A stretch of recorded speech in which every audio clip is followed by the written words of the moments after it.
focus now, and more breaking news is now coming in. This is vis-a-vis the Sidhu Moosewala murder that took place yesterday, and Times Now has accessed exclusive details of in the way in which this investigation is being carried on. We're given to understand that Lawrence Bishnoi and his gang that is under the scanner that had claimed responsibility.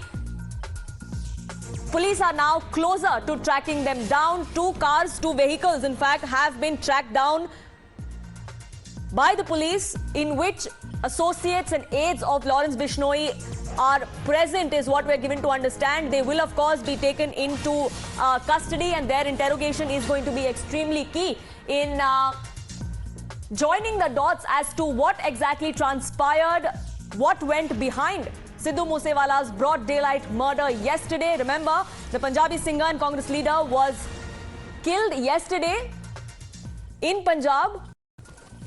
It is an inter-gang rivalry, is what the Punjab police had said yesterday as well, and the investigation is now headed in that particular direction. The latest that Times Now has accessed as far as the investigation goes is that 2 suspected vehicles have now been apprehended by the police. Abhishek, my colleague, is now joining us for more on this. Abhishek, और क्या जानकारी दे सकते हैं आप हमें? देखिए, जो जानकारी आ रही है, जो हमारे मजबूत सोर्स बताते हैं, उनके हिसाब से ये बहुत बड़ी खबर है। उत्तराखंड में लॉरेंस बिश्नोई गैंग के कुछ लोगों को पकड़ा गया है, और ये पहली बार नहीं है। लॉरेंस बिश्नोई के गैंग के अभी कुछ दिनों पहले भी एक गुर्गा पकड़ा गया था, जो काफी बड़ा इनामी बदमाश था। और आज जो कार्रवाई हुई है, इस एसटीएफ को जो उनके मजबूत सोर्सेज ने जो जानकारी दी थी कि एक पंजाब से गाड़ियां आ रही हैं, उसमें कुछ बदमाश हो सकते हैं, और इन्हीं जानकारियों के साथ एसटीएफ ने जब इन लोगों से पूछताछ और धर दबोचा, उसके बाद बड़ी घटना जो सामने निकल के आ रही है, वो जो सोर्सेज के आधार पर हम जो अभी नहीं हो पाई है, पुलिस ने कोई पुष्ट नहीं किया है, लेकिन जो सोर्स बताते हैं, हमारे पुलिसिया सोर्स जो हैं, वो बता रहे हैं कि ये एक बड़ी घटना को अंजाम देके पंजाब की तरफ से आ रहे थे। ये चीजें सामने निकल के आ रही हैं, और यही माना जा रहा है कि ये वही अपराधी लोग हैं, ये वही लोग हैं जिन्होंने इस कल जो पंजाबी सिंगर थे, उनकी हत्या में ये शामिल रहे हैं। अब अभी तक पुलिस कुछ भी कैमरे पे बोलने के लिए तैयार नहीं है, और कोई भी सूचना देने के लिए तैयार नहीं है, लेकिन जो सोर्सेज हैं, जो पंजाब नंबर की ये गाड़ियां पकड़ी गई हैं, ये अपने आप में बहुत कुछ बयां करती हैं, और लॉरेंस बिश्नोई जैसे अपराधी का नाम इसमें कहीं ना कहीं आना अपने आप में बड़ी खबर हो जाता है।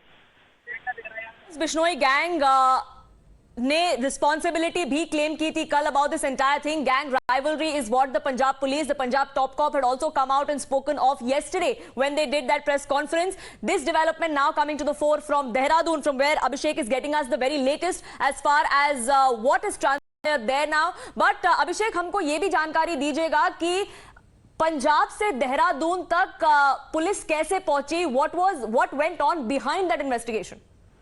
देखिए, मैं इसमें आपको एक चीज खुल के बता दूं कि ये जो घटना है, अभी कुछ दिनों पहले लॉरेंस बिश्नोई के एक और गुर्गा यहाँ से पकड़ा गया था, जिसके बाद जो पुलिस के हाथों जो सोर्सेज थे लॉरेंस बिश्नोई गैंग को पकड़ने के, वो उसी एक सोर्स ने ये जानकारी दी थी पुलिस को कि इस तरह की 2 गाड़ियां उत्तराखंड में प्रवेश कर रही हैं, जिसके बाद एसटीएफ ने अपना नेटवर्क बिछाकर इन गाड़ियों को मौके से पकड़ लिया। जैसे ही उन्होंने उत्तराखंड में एंट्री करी, उन गाड़ियों को पकड़ लिया। So now be a breakthrough as far as the murder investigation into Sidhu Moosewala is concerned. For the moment, Abhishek, thank you so much for getting us the very latest. A quick break on this edition. Back in just 2 minutes.